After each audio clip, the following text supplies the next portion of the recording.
ભગવાનની જય. ગઢડા પ્રથમનું 5મું વચનામૃત. સ્વામિનારાયણ હરે સંવત 1876ના માગસર સુધી અષ્ટમીને દિવસે શ્રીજી મહારાજ શ્રી ગામ ગઢડા મધ્યે દાદા ખાચરના દરબારમાં વિરાજમાન હતા અને સર્વશ્વેત વસ્ત્ર ધારણ કર્યા હતા. પોતાના મુખારવિંદની આગળ મુનિમંડળ તથા દેશ દેશના હરિભક્તની સભા ભરાઈને બેઠી હતી. પછી શ્રીજી મહારાજ બોલ્યા, જે રાધિકાએ સહિત એવા શ્રી કૃષ્ણ ભગવાન તેમનું ધ્યાન કરવું. ધ્યાન કરતાં હૃદયને વિશે મૂર્તિ ન દેખાય તો પણ ધ્યાન કરવું, પણ કાયર થઈને એ ધ્યાનને મૂકી દેવું નહીં.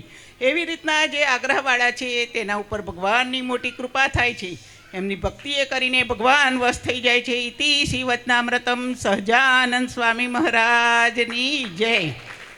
ગઢડા અંત્યનું 19મું વચનામૃત. સ્વામિનારાયણ ભગવાનની જય.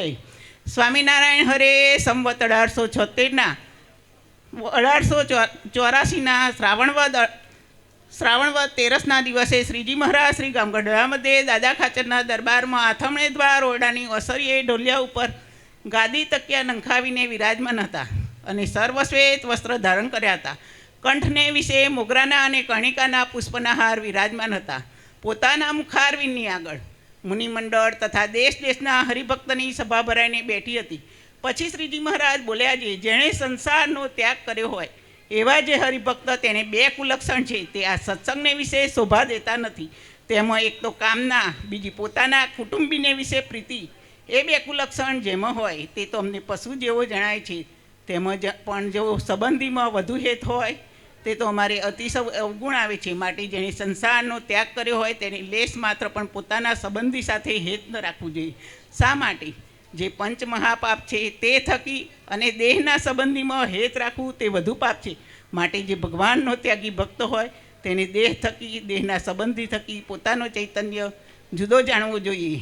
જે હું આત્મા છું, મારે કોઈ સાથે લેશ માત્ર પણ સંબંધ નથી. દેહના સંબંધી છે તેને 84 લાખની હારે ગણ્યા જોઈએ. અને તે સંબંધીને સત્સંગી જાણી જો તેનું મહાત્મ્ય સમજવા જાય તો એક તો સંબંધનું હેત હોય, વળી હરિભક્ત પણ આનું મહાત્મ્ય સમજી પછી ભગવાનને ભગવાનના ભક્તથી સંબંધીમાં વધુ હેત બંધાઈ જાય છે. માટે જે સ્વાભાવિક હેત છે તેમાં પોતાના સંબંધીમાં હેત બંધાઈ જાય છે. તેથી પોતાના સંબંધી સાથે હેત રાખવું તે વધુ પાપ છે. માટે ભગવાનનો ત્યાગી ભક્ત હોય તેને દેહ થકી, દેહના સંબંધી થકી પોતાનું ચૈતન્ય જુદો જાણવો જોઈએ. જેમ દૂધને સાકર હોય તેમાં સર્પે મોઢું નાખ્યું હોય તો બધું ઝેર કહેવાય. તેમ જેમાં સેવા ચાકરી રૂપી સ્વાર્થ ભળ્યો હોય, હરિભક્ત હોય પોતાનો સ્વાર્થ લઈને હેત ન રાખવું જોઈએ. શા માટે? જે પોતાના જીવને એ થકી બંધન થાય છે. જેમ ભગવાનનું ચિંતન થાય છે તેમ પોતાનો સ્વાર્થ હોય તો તેનું પણ ચિંતન થવા મળે છે. એ જ ભગવાનના ભજનમાં વિઘ્ન કહેવાય.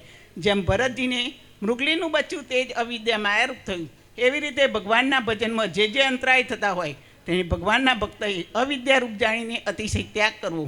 આ પ્રકરણની વાર્તા સંત મંડળ, સાંખ્યોગી, હરિભક્ત સમસ્ત નિત્ય પ્રત્યે કહેવી અને સાંભળવી. એની વિગત જે મંડળમાં જે મોટેરા હોય તેમને નિત્ય પ્રત્યે આ વાત કરવી, બીજાને સંભળાવી. મોટેરા હોય જે દિવસે વાત ન કરે તેને તે દિવસે ઉપવાસ કરવું.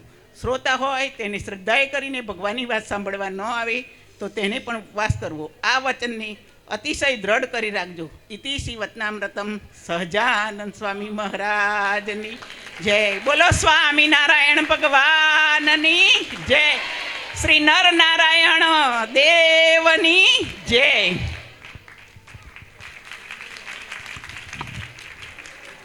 થેન્ક યુ ઉર્મિલા આંટી, આપણને બધાને આ વચનામૃતનો લાભ આપવા માટે.